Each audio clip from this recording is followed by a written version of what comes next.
काई उनुकर खइला ए पापा काई रखल उधार काई उनुकर खइला ए पापा काई रखल उधार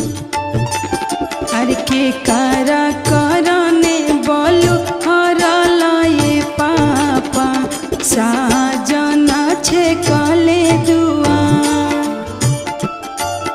अरे के कारा करने बोलू हरल ए पापा